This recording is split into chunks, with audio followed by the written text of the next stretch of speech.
मांसपेशियों का दर्द। अक्सर हम सोचते हैं कि इसका इलाज है खींचना, स्ट्रेच करना। लेकिन क्या हो अगर इसका इलाज ठीक उल्टा हो? मतलब खींचने के बजाय और भी ज्यादा आराम देना। सुनने में अजीब लगता है ना? आज हम एक ऐसी ही बड़ी अनोखी और कमाल की असरदार तकनीक के बारे में बात करने वाले हैं, पोजिशनल रिलीज तकनीक। अरे वो वाला दर्द याद है जब अचानक से कोई मांसपेशी जैसे गर्दन या कमर की एकदम से जकड़ जाती है और हिलना तक मुश्किल हो जाता है। ऐसा लगता है ना जैसे उस मसल ने खुद को एकदम लॉक कर लिया हो और चाबी कहीं खो गई हो। तो ये जो लॉकडाउन होता है ना, ये असल में शरीर का खुद को बचाने का एक तरीका है। बस ये है कि वो थोड़ा गड़बड़ा गया है, अपने रास्ते से भटक गया है। और इसका समाधान, जैसा मैंने कहा, जोर लगाने में तो बिल्कुल नहीं है, बल्कि कुछ ऐसा करने में है जो शायद सुनने में एकदम उल्टा लगे। तो चलिए सबसे पहले यही समझते हैं, आखिर ये मांसपेशियां इस तरह गड़बड़ा क्यों जाती हैं? क्यों खुद को ऐसे जकड़ लेती हैं? ये जो हमें दर्द और जकड़न महसूस होती है ना, ये अक्सर एक प्रोटेक्टिव मसल स्पैज़म होता है। मतलब एक सुरक्षा वाली ऐंठन। समझिए कि किसी खिंचाव या चोट के जवाब में शरीर का एक डिफेंस मैकेनिज्म है। अब प्रॉब्लम तब शुरू होती है जब हमारा नर्वस सिस्टम, मतलब हमारा तंत्रिका तंत्र एक लूप में फंस जाता है। एक ही मैसेज बार बार भेजता रहता है, बिल्कुल किसी टूटे हुए रिकॉर्ड की तरह। वो दिमाग को लगातार सिग्नल भेजता है कि खतरा है, खतरा है, और नतीजा मांसपेशी बेचारी सिकुड़ी ही रहती है और दर्द बना रहता है। तो फिर इस अटके हुए सिग्नल को, इस टूटे हुए रिकॉर्ड को ठीक कैसे किया जाए? यहाँ जोर जबरदस्ती काम नहीं आती।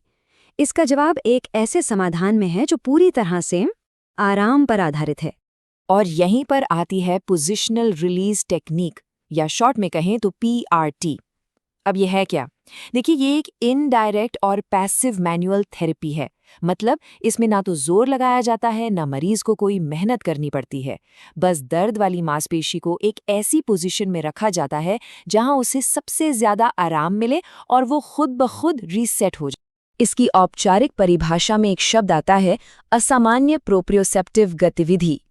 सुनने में थोड़ा मुश्किल लगता है ना, पर इसका मतलब बहुत सिंपल है। प्रोप्रियोसेप्शन वो कमाल की चीज़ है जिसकी वजह से हमें अंधेरे में भी पता होता है कि हमारा हाथ कहाँ है या पैर कहाँ है।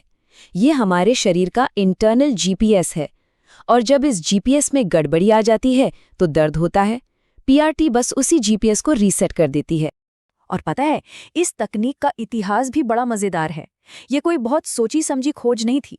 1950 के दशक में डॉक्टर लॉरेंस जोन्स ने इसे गलती से खोज निकाला था, और फिर धीरे धीरे उन्होंने दर्द के कुछ खास पॉइंट्स, जिन्हें टेंडर पॉइंट्स कहते हैं, और उन्हें आराम देने वाली सही पोजीशंस का एक पूरा का पूरा सिस्टम तैयार कर दिया। ठीक है, ये तो समझ आ गया, पर सवाल ये है कि सिर्फ एक आरामदायक पोजीशन में रखने से शरीर की पूरी वायरिंग रीबूट कैसे हो जाती है? इसके पीछे का साइंस क्या है? चलिए समझते हैं। ये कार अलार्म वाला उदाहरण एकदम परफेक्ट है। हमारे मांसपेशियों के अंदर ना मसल स्पिंडल नाम के छोटे छोटे सेंसर होते हैं। जब ये जरूरत से ज्यादा एक्टिव हो जाते हैं तो ये बिल्कुल उस खराब कार अलार्म की तरह शोर मचाने लगते हैं जो बंद ही नहीं होता। अब PRT क्या करता है? वो उस अलार्म को हथौड़े से तोड़ता नहीं है, बल्कि वो बहुत धीरे से सही कोड डालकर उसे शांत करता है, उसे रीसेट कर देता है। और ये रीसेटिंग होती है टेंडर पॉइंट्स के जरिए। ये क्या है? ये मांसपेशियों में 1 सेंटीमीटर जितने छोटे लेकिन बहुत ज्यादा सेंसिटिव स्पॉट्स होते हैं।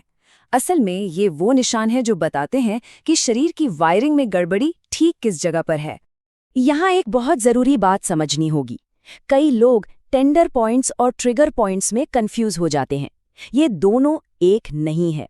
सबसे बड़ा फर्क ये है कि टेंडर पॉइंट्स का दर्द वहीं रहता है, फैलता नहीं, और इनका इलाज भी इनडायरेक्ट होता है, जबकि ट्रिगर पॉइंट्स का दर्द शरीर के दूसरे हिस्सों में भी महसूस होता है और अक्सर उन पर सीधा दबाव डालकर इलाज किया जाता है।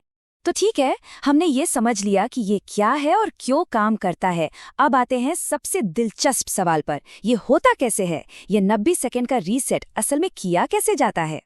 प्रक्रिया देखने में बहुत ही सीधी सादी है। सबसे पहले थेरेपिस्ट उस छोटे से दर्द वाले पॉइंट यानी टेंडर पॉइंट को ढूंढता है। फिर वो बहुत धीरे धीरे शरीर को एक ऐसी पोजीशन में ले जाता है जहां वो दर्द लगभग गायब हो जाए, मतलब एकदम आराम वाली पोजीशन। इसके बाद बस उसी पोजीशन में कुछ देर रुकना होता है, फिर बहुत बहुत धीरे धीरे वापस अपनी नॉर्मल पोजीशन में आना है। और कमाल की बात यह है कि जब आखिर में उसी पॉइंट को दोबारा दबाकर चेक किया जाता है तो दर्द में जबरदस्त कमी आ चुकी होती है। और ये जो आराम वाली पोजीशन में रुकना होता है वो कितनी देर के लिए? ज्यादातर मामलों में सिर्फ 90 सेकंड। जी हाँ, बस 1.5 मिनट। रिसर्च ये बताती है कि हमारे नर्वस सिस्टम के उस गलत सिग्नल वाले लूप को तोड़ने और खुद को रिकैलिब्रेट करने के लिए इतना टाइम काफी है। अब इस पूरी प्रक्रिया का लक्ष्य क्या है? लक्ष्य ये है कि उस आरामदायक पोजीशन में रहते हुए टेंडर पॉइंट पर जो दर्द महसूस हो रहा था उसमें कम से कम 70% की कमी आ जाए। अगर ऐसा होता है तो ये इस बात का पक्का संकेत है कि दिमाग और मांसपेशियों के बीच का कनेक्शन, वो न्यूरोलॉजिकल रीसेट शुरू हो चुका है। तो क्या ये तकनीक हर तरह के दर्द का रामबाण इलाज है? नहीं, ऐसा नहीं है। ये समझना बहुत जरूरी है कि ये किन हालात में सबसे ज्यादा असरदार है और कब इससे बचना चाहिए। तो ये किसके लिए सबसे अच्छी है? देखिए, ये अचानक हुई मांसपेशियों की ऐंठन में, किसी चोट के बाद होने वाली जकड़न में, गर्दन और कमर के दर्द में और स्पोर्ट्स इंजरी में तो कमाल का काम करती है। और हाँ, ये उन लोगों के लिए भी बहुत अच्छी है जो ज्यादा दबाव बर्दाश्त नहीं कर सकते, जैसे कि बुजुर्ग या बहुत सेंसिटिव मरीज।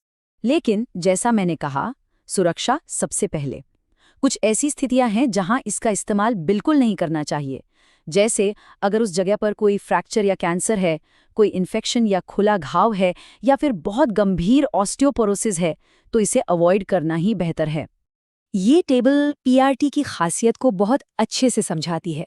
देखिए, स्ट्रेचिंग जैसी दूसरी तकनीकें दर्द की तरफ यानी बैरियर की तरफ जाती हैं, लेकिन पीआरटी बिल्कुल उल्टा करती है। ये दर्द से दूर आराम की तरफ जाती है। ये इनडायरेक्ट है और यही वजह है कि जब दर्द बहुत तेज हो, एक्यूट हो, तब ये इतनी अच्छी तरह काम करती है, जबकि स्ट्रेचिंग उस वक्त नुकसान पहुंचा सकती है। तो मान लीजिए पीआईटी से दर्द कम हो गया, तो क्या काम खत्म? क्या इलाज पूरा हो गया? नहीं, बिल्कुल नहीं। अब समझते हैं कि हीलिंग की पूरी पिक्चर में ये तकनीक कहाँ फिट होती है। ये बात गांठ बांधने वाली है कि पीआरटी कोई जादू की छड़ी नहीं है जो एक बार में सब ठीक कर दे। ये एक बहुत ही पावरफुल टूल है। ये समझिए कि ये दर्द कम करके एक दरवाज़ा खोलता है, एक मौका देता है, ताकि शरीर आगे के एक्टिव रिहैबिलिटेशन जैसे कि एक्सरसाइज के लिए तैयार हो सके। ये चार्ट रिकवरी के पूरे रास्ते को दिखाता है। पहला कदम है पीआरटी, जिससे दर्द में राहत मिलती है। एक बार दर्द का शोर शांत हो जाए तो दूसरा कदम है स्ट्रेचिंग, जिससे लचीलापन यानी फ्लेक्सिबिलिटी बढ़ती है। और फिर आता है तीसरा और सबसे ज़रूरी कदम, मजबूती यानी स्ट्रेंथनिंग, जिससे शरीर में स्थिरता आती है और चोट दोबारा नहीं होती। ये तीनों मिलकर ही एक पूरा इलाज बनते हैं। तो आखिर में ये हमें एक बहुत गहरे सवाल के साथ छोड़ जाता है। क्या हो अगर हीलिंग यानी ठीक होने की प्रक्रिया बल लगाने या जोर जबरदस्ती करने से नहीं, बल्कि सुकून और सहजता को खोजने से शुरू होती है? शायद असली जवाब दर्द से लड़ने में नहीं, बल्कि उसे समझने और शांत करने में है।